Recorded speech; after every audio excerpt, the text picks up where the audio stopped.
Hello everyone and welcome back to a brand new video and welcome to the start of Season 5 of our F124 Driver Career Mode. We're back in Bahrain, we're back with pre-season testing once again to talk you through all of the driver transfer news and everything going on as we head into the new season. We've got quite a few interesting driver changes, we've got format changes, calendar changes, there's a lot going on inside this series ready for the new season. So as always, timestamps will be linked down below if you're just interested in certain aspects. But let's kick things off then with last season's champions with Ferrari. Back-to-back titles, back-to-back obviously drivers and constructors titles for the Ferrari team. Charles Leclerc dominated Season 3 and then seemingly fell apart throughout Season 4. 2 wins for our team over the course of the year in comparison to our 10 wins over the course of the campaign, meant by the time that we left Abu Dhabi, we had taken the Drivers' Championship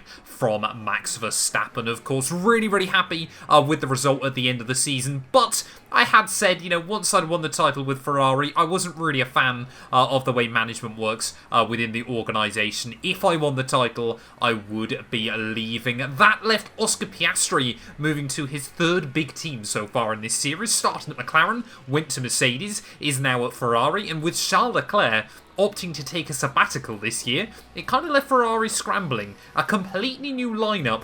Joining Oscar Piastri is F2 driver Enzo Fittipaldi. So great to see the Fittipaldi name back in Formula 1 for the first time, obviously since 2020 in Abu Dhabi. Obviously, his older brother filled in for Romain Grosjean over at Haas. But Fittipaldi, that name is here for the whole season. Going to be interested to see how Ferrari get on. Winter testing pace didn't look fantastic. An all-new lineup as well is certainly going to be tough to sort of figure out as the campaign goes on. Aston Martin, they have kept their driver lineup, really to the surprise, I think, of very few people heading into the new season. They were the only other team, other than Ferrari, to have both of their drivers win Grand Prix last year. Obviously, Fernando Alonso once again fought for the world title. Got a little bit unlucky towards the end of the campaign. The Aston Martin's pace as well started to fall apart there, but he took 4 wins en route to his third place finish at the end of last season. Lance Stroll, of course, took that 1 win at his home Grand Prix in Montreal as well. Just that weekend, he was absolutely on fire. And then I think it took something ridiculous, like 6 podiums in the next 7 Grand Prix as well. Aston Martin, yeah, they delivered pretty well. P2 in the Constructors' Championship last year. Ultimately, a little bit of bad luck for Alonso. And Lance Stroll is still Lance Stroll at the end of the day. So he struggled a little bit for pace over the course of the campaign. But again, as we go through winter testing, they look like they could be a very competitive team this year. And I think Alonso is just desperately hoping, surely at some point, a World Championship hunt is going to go his way inside this career mode as well. Of course, Stroll is pretty much there for the rest of time. I don't even know whether in this game Lance Stroll can even leave Aston Martin, so let me know down in the comments below if in your career mode he has left the Silverstone base squad at some point, because, yeah, I just don't see it happening at any point in this career mode. And, well, Alonso's still doing pretty well, albeit in this alternate timeline. He's, I think, coming up to 48 now, so he's getting quite old, but clearly has not lost any of his pace so far inside this game. Next up then is the McLaren team there. George Russell and Lando Norris both here to stay for yet another season. 2 wins last year, but yeah, both drivers were pretty consistent over the course of the campaign. Neither of them really in the championship fight. They lacked a little bit of reliability over the season as well. But yeah, Lando Norris taking those 2 wins. It did take George a little bit longer to embed himself within that organisation as well. But as we head into the new campaign, he built up decent results towards the end of last season. Of course, both of those McLaren drivers fighting for the win in the season finale out in Abu Dhabi. So they'll both be looking to try and be in the hunt. And I tell you what, winter testing pace is looking pretty good for the McLaren team as well. They're obviously an all-British lineup down at McLaren, so yeah, they'll be trying to fly the flag for Great Britain as well, of course, a country with so much history inside the Formula 1, obviously, sport as well there. And yeah, Lando and George both still hunting their first World Championship. Of course, both of them now very, very experienced. Both obviously proven Grand Prix winners as well. And of course, yeah, they battled with each other throughout so many years in junior Formula as well. I think, obviously, for Lando this year, it'll be about trying, you know, to push that team right towards the front consistently. For George Russell, it'll be proving that obviously last year was just a season of embedding himself as well and trying to get the jump and the leg up on his teammate as well. There, of course, he spent all of his junior career kind of with Lando Norris in his shadow, but it really does feel that now they've made it to Formula 1 that Lando Norris is kind of going from strength to strength inside this series as well. McLaren, though, they are going to be ones to watch as the season goes on. Next up, though, we move over to Red Bull. Of course, Max Verstappen almost won the championship last season, went into Abu Dhabi with an outside shot, and yeah, would have become just the second driver in history to win the drivers' table, despite the team finishing P4 in the Constructors after Keke Rosberg in the utterly bonkers 1982 campaign. Yet again, they've kept Checo Perez on. I'm really not sure why. He had a couple of decent showings last year, but ultimately, if Red Bull want to be a serious threat for the Constructors' Championship, they're going to need someone better than Sergio Perez. And of course, still, last season they had Carlos Sainz and Daniel Ricciardo waiting down at VCARB for a call-up as well, and yet they seem to be sticking with Sergio inside this game. I don't know whether Perez has got access to some certain information inside Red Bull that maybe Christian Horner is worried about getting out, but yeah, he seems to be there, and he seems to be sticking around for the long term as well. Red Bull, though, last season, you know, the car ultimately lacked a little bit of pace. Max Verstappen kind of was always was the X factor within the team, taking 5 wins over the course of the year there. And that, yeah, like I said, left him in the fight in the drivers' table, but ultimately, yeah, Red Bull never quite good enough. Obviously, he's brutally consistent. You know, it's very, very rare you see Verstappen finishing, you know, outside the top 5 and things like that, and he'll be trying to use that as we go into the new year as well to try and again hunt down his, I believe, 5th or 6th World Championship now. Obviously, he won back in Season 1 and Season 2, so I guess, yeah, that would make him a 5-time World Champion already inside this game, still chasing the records shared by Hamilton and Michael Schumacher at 7 world titles. Will this year finally be the season Red Bull get back to the top? Moving on, though, over to Mercedes, and yes, I'm happy to reveal that we have joined the Silver Arrows alongside my personal favourite Formula 1 driver in Lewis Hamilton. I saw a lot of comments from you guys. Most people were saying either Mercedes or Aston Martin. I'll show you actually at the end of this video. Aston Martin simply weren't interested in signing me.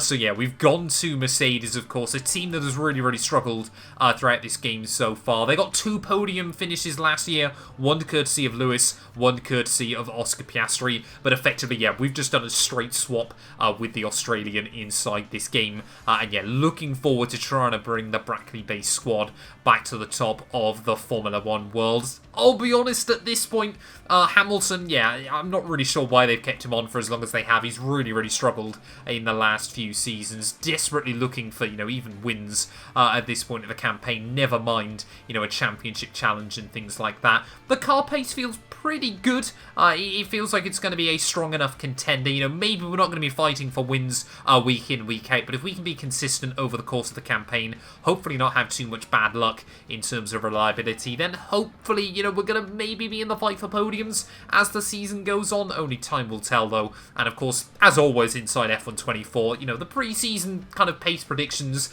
never quite seems to be entirely accurate. Pretty quickly, we end up with some quite big changes as well there. So yeah, Mercedes and McLaren now both fielding all British lineups as well inside this game. So yeah, the Silverstone crowd are going to have a lot to root for when we get there at the halfway stage of the season as well. A team, though, that really shone in brief periods throughout the course of last campaign was Haas. And after Nico Hülkenberg scored a famous podium at the Monaco Grand Prix, he's decided to call it a career. And you know what? I don't blame him. Obviously, Pierre Gasly, for a lot of the last couple of years, has seemingly got the better of his fellow Haas man. And yeah, obviously that one podium last season. Should have got another one at Silverstone, but really in the fight for wins on a couple of occasions as well. Haas firmly proved themselves as the best of the rest, were often actually a rival to Mercedes over the course of last season's campaign, and they'll be looking to try and do the same once again. Of course, I'm still open to the idea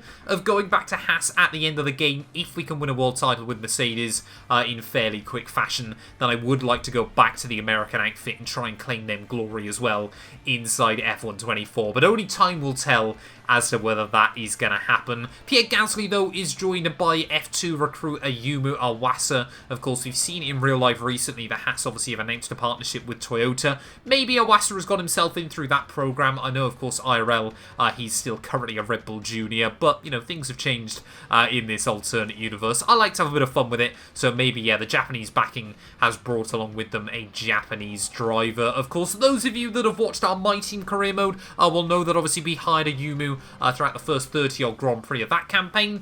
I think the less said about that one, the better. He really struggled alongside us over at 212 Motorsports. And yeah, we have actually got the season finale of that coming out later on this week as well. Get subbed to Matt 212 Gameplay. We're getting very close to 5k subs over on that channel at the moment. But yeah, Haas once again will be looking to try and, you know, close in on those big 5 teams, and maybe once more they can try and fight for podiums and Grand Prix victories. Alpine have kept their lineup of Esteban Ocon and Yuki Tsunoda. Again, they were a little way off Haas throughout most of the campaign. They really did seem to come alive right towards the end of the year there, courtesy of their 2 experienced drivers. Of course, Esteban Ocon, a Grand Prix winner in Formula 1. Yuki Tsunoda, technically in this timeline as well, obviously a Grand Prix winner after his one odd year at Ferrari that we tend to forget about inside this game as well. Best finish last year of P5 on 3 separate occasions. I think 2 of those courtesy of Esteban, 1 of those courtesy of Yuki Tsunoda. They have proven that when they get that car right,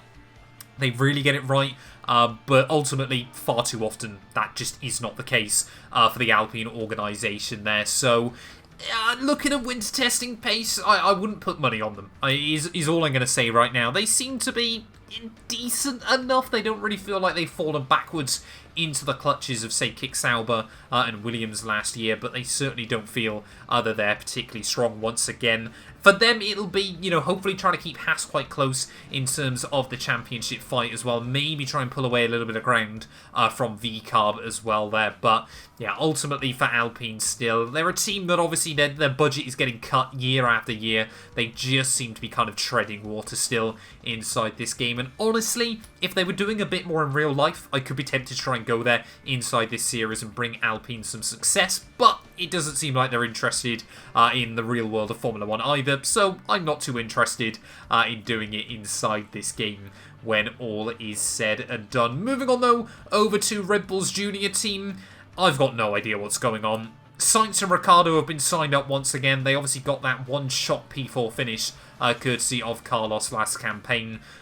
I'd say I just don't know what's going on. I don't know why Perez is being kept on at Red Bull. And, you know, Sainz and Ricciardo both are doing a pretty decent job inside the VCARB team. Why neither of them seem to be getting the call-up. Of course, I get that, you know, VCARB, they're not meant to be fighting for wins and things like that. They're not really meant to be getting in Red Bull's way. Again, if you've been watching our career mode over on Maximum 2 Gameplay, the My Team universe, VCARB are now actually doing better than Red Bull in the last few Grand Prix as well. So that could be quite an interesting timeline as we head into the new year. It feels like they built a pretty decent package, able to compete potentially, obviously, with your Haas's, with your Mercedes and your Ferraris. It seems like kind of McLaren, Aston Martin and Red Bull are kind of going to be your big 3 teams based on winter testing pace. Then it's kind of going to be Ferrari, Mercedes, and then VCARB and Haas not too far away, of course. Again, though, pre-season pace predictions are always a little bit out inside this game, and yeah, it really only takes a couple of upgrades,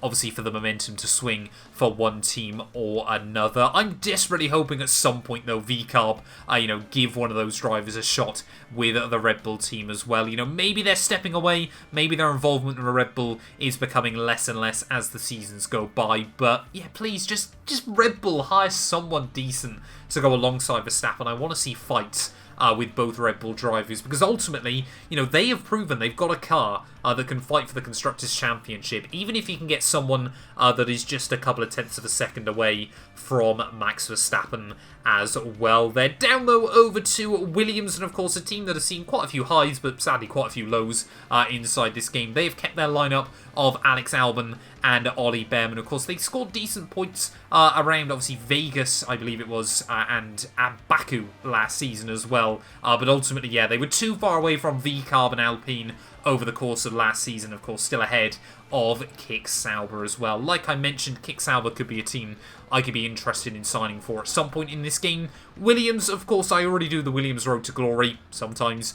So, yeah, I'm not going to be signing with them inside this series. Ideally, I try to avoid signing for the same team in two separate series or things like that. I try to avoid ending up with too much overlap. But, of course, yeah, I'm very surprised that Behrman wasn't picked up for Ferrari this season. Of course, obviously has that little bit of experience under his belt inside the sport, but it's F124, the driver lineups, the teams, they like to do some very, very odd things at the end of the day there. And yeah, we've never seen Ferrari sign a rookie for a full-time campaign in Formula 1. They didn't have to sign a rookie. I'm sure they could have bought Ollie Behrman out of his contract down at Williams there. He seems to still be the second man to Alex Albon, but he has proven on occasions that he can get the better of the Thai driver as well there. But ultimately, yeah, Williams opting for a fairly youthful lineup still. Alex Albon, he's getting up there now.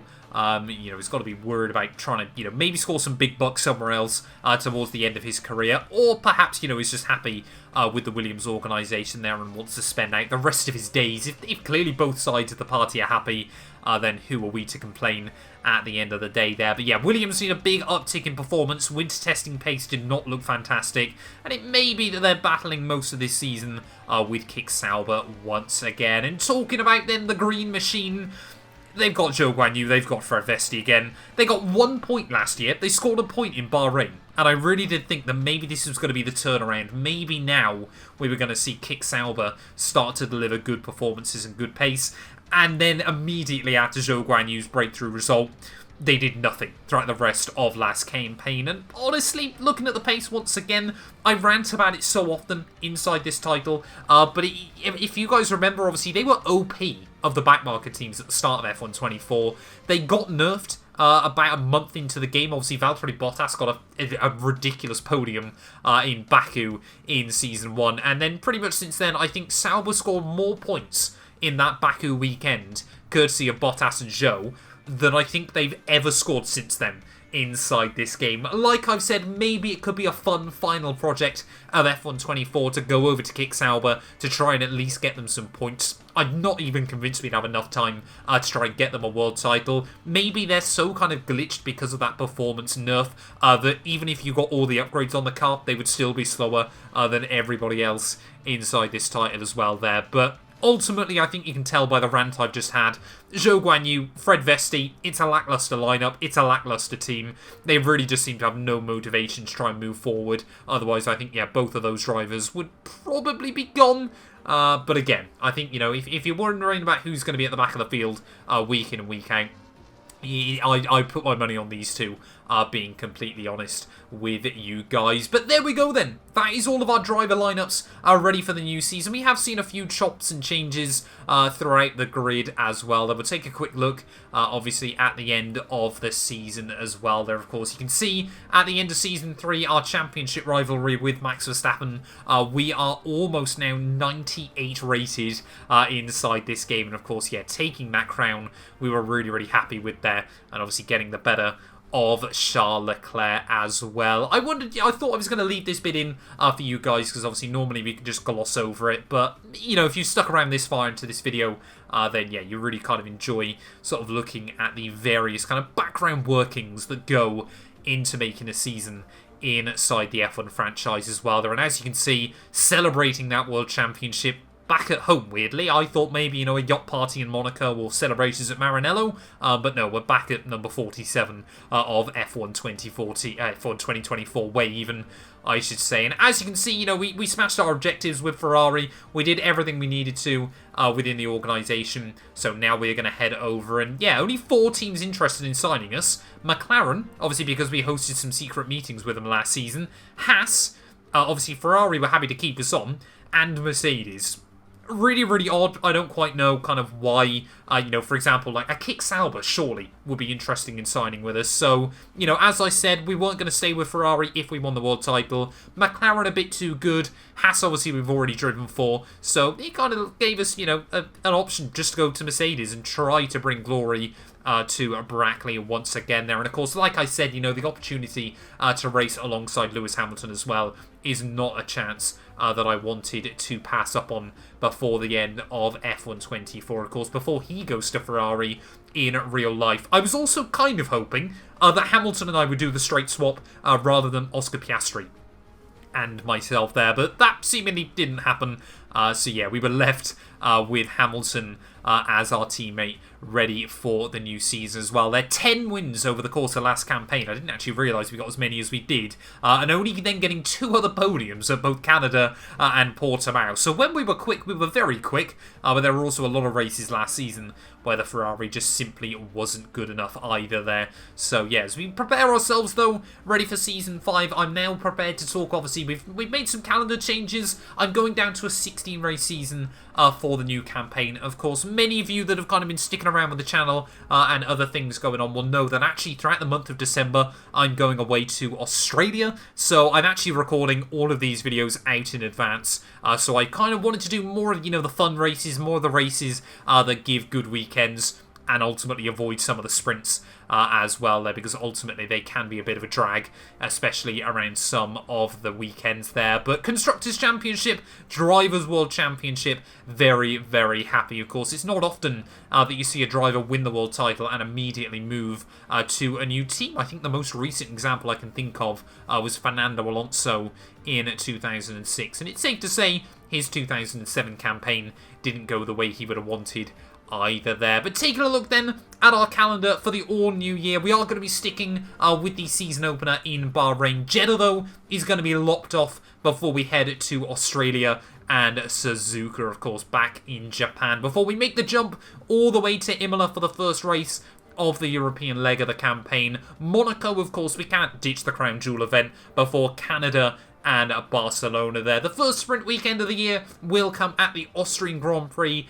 before we head to Silverstone for the very next race as well then, before Belgium and Monza after the summer break as well there. Singapore is going to be back on the calendar as well before another sprint in Brazil, Las Vegas, Qatar and Abu Dhabi to finish off the campaign in a normal fashion as well. So yeah, an interesting new calendar ready for this campaign. Hopefully it's going to provide 16 of the better races inside F124 as well, and I'm really, really looking forward to getting into it. We've also got a slightly altered format. You guys have enjoyed the one-shot qualifying for the sprint weekend, so every single race this season is going to feature one-shot qualifying as well, and obviously that's going to mean that, you know, some things are going to be quite interesting. It's going to make qualifying sessions a little less predictable as well. It's just a fun format that I'm going to try throughout this first season, and maybe we'll tweak it if it's something that you guys don't enjoy as well. We're also using the balancing out the field R&D perk as well, so it'll mean that heading into each weekend,